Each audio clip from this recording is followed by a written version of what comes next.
Hello students, welcome to my channel. So our today's topic is energy stored in a capacitor. जैसा कि मैंने आपको chapter के start में बताया था, कैपेसिटर जो है वो एक चार्ज स्टोरिंग डिवाइस है जो कि चार्ज को स्टोर करने के काम आता है, या फिर यूँ कहें तो एनर्जी को स्टोर करने के काम आता है। चार्जिंग जो है वो एक कंटिन्यूस प्रोसेस है। चार्ज को हम one by one, step by step ही एक प्लेस से दूसरे प्लेस तक पहुंचा सकते हैं। ठीक है, यानी कि अगर हमें चार्जिंग करनी है, चार्ज को अगर हमें स्टोर करना है तो उसको हमें स्टेप बाय स्टेप जो है वन बाय वन उसको प्रोवाइड करना होगा। ऐसा नहीं होगा कि हम एक पर्टिकुलर अमाउंट का चार्ज एक साथ में ही पहुंचा सकते हैं।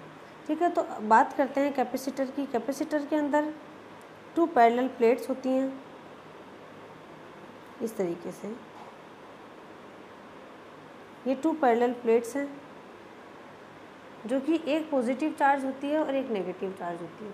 तो इसके अंदर हमें पॉजिटिव से नेगेटिव पहुंचाने के लिए हम लोग जानते हैं बैटरी से हम इसे कनेक्ट करते हैं और स्टेप बाय स्टेप एक प्लेट से इलेक्ट्रॉन जो है वो दूसरे प्लेट तक पहुंचाते हैं, और ऐसा करने पर एक प्लेट जो है वो पॉजिटिव होती जाती है और दूसरी प्लेट जो है वो नेगेटिव होती जाती है।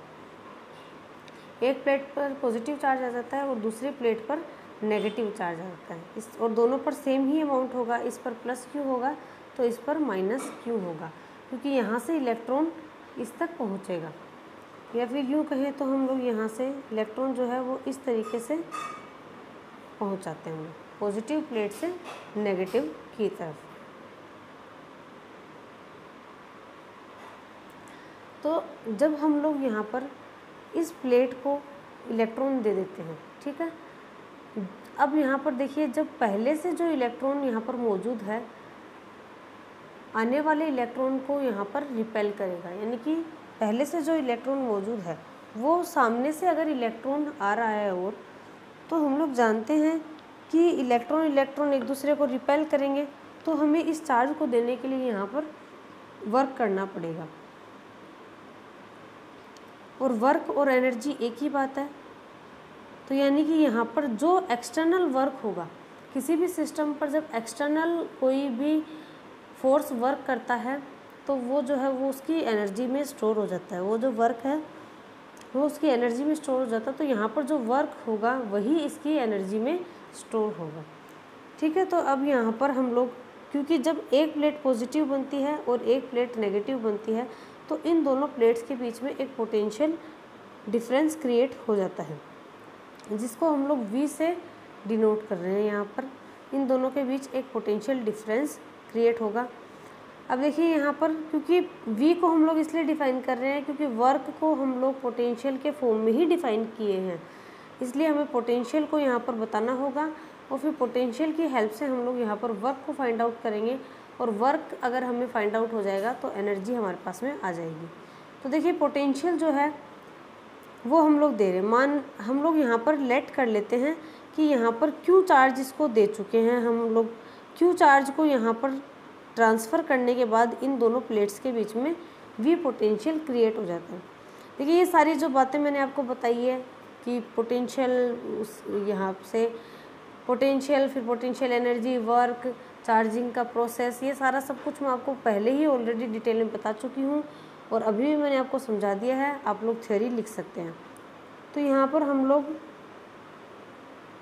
पोटेंशियल को डिफ़ाइन करते हैं जब Q चार्ज के ट्रांसफ़र होने के बाद इन दोनों प्लेट्स के बीच में अगर पोटेंशियल V क्रिएट हो जाता है तो V इक्वल टू हो जाएगा हमारे पास में Q/C। C जो है वो इस जो पैरेलल प्लेट कैपेसिटर है इसकी कैपेसिटेंस है। तो यहाँ से ये फॉर्मूला जो कि हम लोग पहले से ही जानते हैं, Q इक्वल टू CV वाले फॉर्मूले से हमारे पास में आया है, तो V इक्वल टू Q/C। अब देखिए जो Q चार्ज हम लोग इसको दे चुके हैं, अब DQ चार्ज को इस प्लेट से इस प्लेट पर ट्रांसफ़र करने के लिए now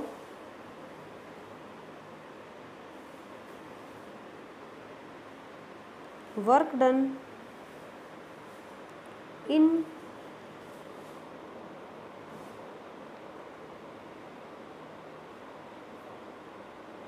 transferring the charge D Q. उसके बाद वी पोटेंशियल क्रिएट होने के बाद डी क्यू चार्ज अगर हमें और देना है इसको, तो डी क्यू चार्ज को और ट्रांसफ़र करने के लिए वर्क डन जो होगा वो W equals to D W से बताएंगे, क्योंकि डी क्यू चार्ज को हम ट्रांसफ़र कर रहे हैं। तो डी डब्ल्यू इक्वल्स टू क्या होता है, हम लोग जानते हैं डी डब्ल्यू इक्वल्स टू या फिर वर्क होता है potential into charge V into D Q. देखिए ये जो है हमारे पास में उस फॉर्मूले से आया है, मैं आपको बता देती हूँ। v equals to W upon Q हम लोगों ने किया था। अब क्योंकि यहाँ पर डी क्यू चार्ज की बात कर रहे हैं इसलिए वर्क डी डब्ल्यू हो गया, तो उस फॉर्मूले से ये हमारे पास में आया है। अब v की वैल्यू पुट कर सकते हैं, तो डी डब्ल्यू इक्वल्स टू हो जाएगा q अपॉन सी इंटू डी क्यू। अब ये देखो हमारे पास डी क्यू चार्ज को ट्रांसफ़र करने के लिए वर्क है डी डब्ल्यू। अगर हमें यहाँ पर वर्क फाइंड आउट करना है, टोटल वर्क अगर हमें फाइंड आउट करना है 0 से लेकर क्यू चार्ज तक ट्रांसफ़र करने के लिए, ठीक है। अगर हमें टोटल वर्क फाइंड आउट करना है, total work in charging from 0 to Q, 0 से क्यू चार्ज तक चार्ज करने के लिए टोटल वर्क जो है वो हो जाएगा डब्ल्यू इक्वल्स टू। अब देखिए यहाँ पर हम लोग इंटीग्रेशन कर देंगे, लिमिट क्या ले लेंगे हम लोग 0 से लेकर क्यू अपॉन सी इंटू डी क्यू। सी हम लोग जानते हैं कैपेसिटेंस है जो कि कांस्टेंट होता है, तो कांस्टेंट है तो ये इंटीग्रेशन से बाहर आ जाएगा। तो W equals to 1 upon C separate आ जाएगा 0 से लेकर Q into D q. Q का इंटीग्रेशन जो है वो क्या हो जाएगा क्यू स्क्वायर अपॉन 2, तो ये हो जाएगा 1 upon C Q square upon 2, और लिमिट जो है वो है 0 से लेकर Q। लिमिट रख देंगे upper limit minus lower limit तो 0 है, तो रखते ही वैल्यू 0 हो जाएगी, तो अपर लिमिट रख देते हैं 1 upon C Q square upon 2, तो ये वैल्यू आ जाएगी 1 upon 2 Q square upon C. ये वर्क टोटल वर्क की वैल्यू हमारे पास में आ गई है, इक्वेशन 2। अब देखिए वर्क और एनर्जी जो है वो एक ही बात है, W इक्वल्स टू यू। सो यहाँ पर हमारे पास में U का फॉर्मूला आ जाएगा U equals to 1/2 q square upon C. ये एक फॉर्मूला हमारे पास में एनर्जी का आ गया है जो Q और C के फॉर्म में है। देखिए एनर्जी के हमारे पास में 3 फॉर्मूले आएंगे, ये तो Q और C के फॉर्म में है। अब हमें सेकंड फॉर्मूला अगर फाइंड आउट करना है तो उसके लिए हम लोग यहाँ पर वैल्यू पुट करेंगे। Q इक्वल्स टू होता है CV।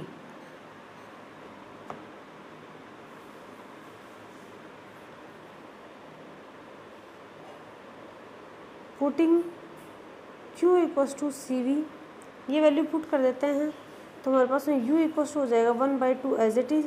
Q स्क्वायर था तो ये हो जाएगा C square, V square upon में C था, एक C से एक C कैंसिल हो जाएगा, तो U इक्वल्स टू हो जाएगा 1/2 CV स्क्वायर। तो ये हमारे पास में पोटेंशियल एनर्जी का एक और फॉर्मूला आ जाएगा C और V के फॉर्म में। अब हमारे पास में एक और फॉर्मूला आ सकता है यहाँ पर, उसके लिए सबसे पहले इसको इक्वेशन 3 नाम दे देते हैं। अब उसके लिए पुट करते हैं, now putting V equals to Q upon C। So हम लोग यहाँ पर पुट कर सकते हैं, एक तो V equals to Q upon C, या तो ये पुट कर सकते हैं। अच्छा, एक हम लोग यहाँ पर पुट करेंगे C equals to Q upon V, ये पुट करते हैं यहाँ, तो हमारे पास में एक और फॉर्मूला आ जाएगा U इक्वल्स टू 1/2 C की जगह रख देंगे Q upon V into V square, एक V से एक V कैंसिल हो जाएगा, तो U की वैल्यू आ जाएगी 1/2 Q इंटू V। तो ये वैल्यू हमारे पास में आ जाएगी इसकी, इसको इक्वेशन 4 वैल्यू दे देंगे। देखिए ये सी और वी में है, ये क्यू और वी में है, और जो इससे पहले हम लोगों ने की थी वो क्यू और सी में थी। तो इस तरीके से हम लोगों ने यहाँ पर पोटेंशियल एनर्जी के 3 फॉर्मूले फाइंड आउट कर लिए हैं। सो इससे अगले वाली वीडियो में हम लोग एनर्जी डेंसिटी को देखेंगे एक पैरेलल प्लेट कैपेसिटर के लिए। सो आज के वीडियो में इतना ही। अगर वीडियो आप लोगों को पसंद आया है, टॉपिक अगर समझ में आया है, तो वीडियो को लाइक ज़रूर करना, चैनल को सब्सक्राइब कर लेना, बेल आइकन को प्रेस कर देना, ताकि आगे की वीडियोस आपको कंटिन्यू मिलती रहे, कोई भी वीडियो आपसे मिस नहीं हो और आपकी स्टडी भी कंटिन्यू ऐसे ही चलती रहे। सो मिलते हैं हम लोग हमारी नेक्स्ट क्लास में।